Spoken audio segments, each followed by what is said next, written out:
as you are aware, and as I am spending a year writing a book about, there are lots of other things going on in the net about ownership.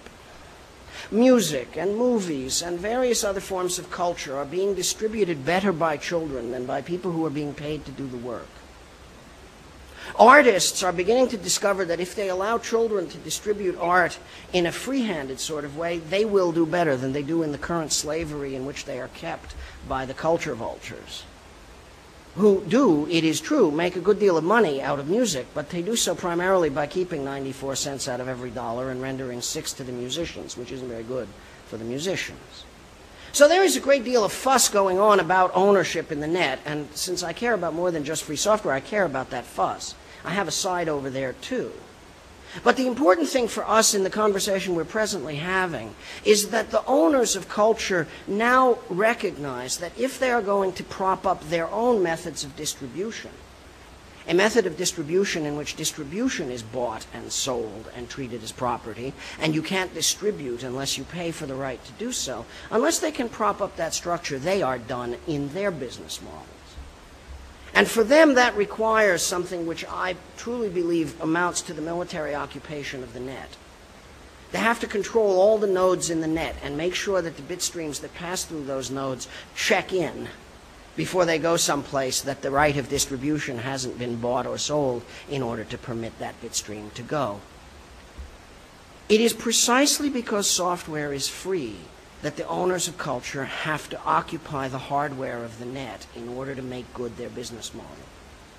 Free software, like, for example, Ian Clarke's Freenet or other forms of free software that engages in peer-to-peer sharing of data, or for that matter, just free software like TCP/IP, which is meant for sharing data, presents overwhelming obstacles to people who want every single bit stream to bear requirements of ownership and distribution inside it, and to go only to the places that have paid to receive it. The result is an increasing movement to create what is in a truly Orwellian fashion referred to as trusted computing, which means computers that users can't trust. In order to continue to move for the freedom of knowledge in 21st century society, we have to prevent trusted computing and its various ancillary details from constituting the occupation of the hardware of the net, to prevent the hardware from running free software that shares information freely with people who want to share. Beating the trusted computing challenge is a difficult legal problem. More difficult for the lawyer in dealing with licensing and the putting together of software products than the original problem presented by freeing free software in the first place. This, more than the improvement of the free software distribution structure as we currently know it, is the problem most before my mind these days. But I would take one more step with you to discuss the problem that lies behind the problem of free hardware. We are living now in a world in which hardware is cheap and software is free, and if all the hardware continues to work pretty much the way it works now, our major problem will be that bandwidth is now treated in the world also as a product rather than a public utility. And you are allowed to have in general as much bandwidth as you can pay for.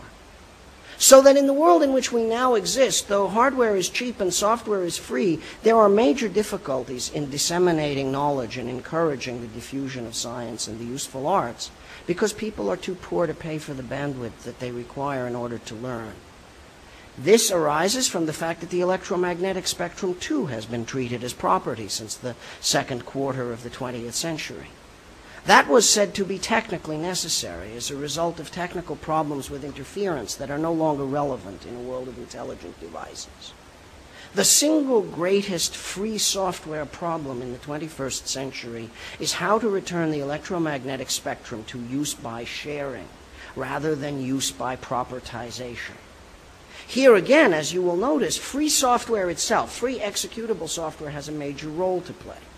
Because it is software-controlled radios, that is to say devices whose operating characteristics are contained in software and can be modified by their users, that reclaim the spectrum for shared rather than proprietarian use.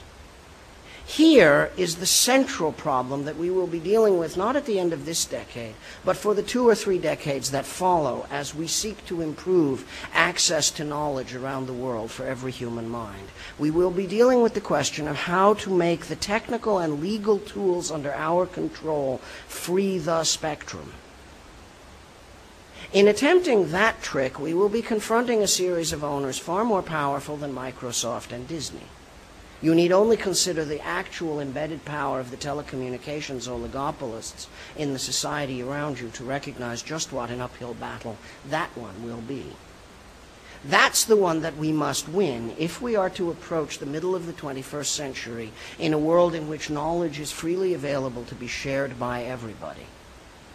We must see to it that everyone has a birthright in bandwidth, a sufficient opportunity to communicate, to be able to learn on the basis of access to all the knowledge that is there.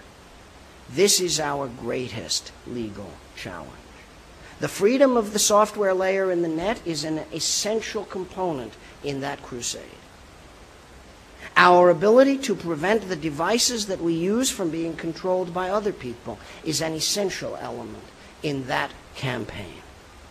But in the end, it is our ability to unify all of the elements of the information society, software, hardware, and bandwidth, in shared hands, that is, in our own hands, that determines whether we can succeed in carrying out the great 18th century dream, the one that is found in Article 1, Section 8 of the United States Constitution, the one that says that human beings and human society are infinitely improvable if only we take the necessary steps to set the mind free.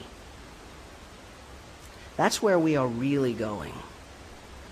Mr. McBride's company's fate, whether it succeeds or fails, even the fate of the International Business Machines Corporation, is small compared to that.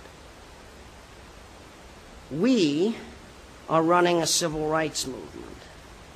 We're not trying to compete everybody out of business or anybody out of business. We don't care who succeeds or fails in the marketplace.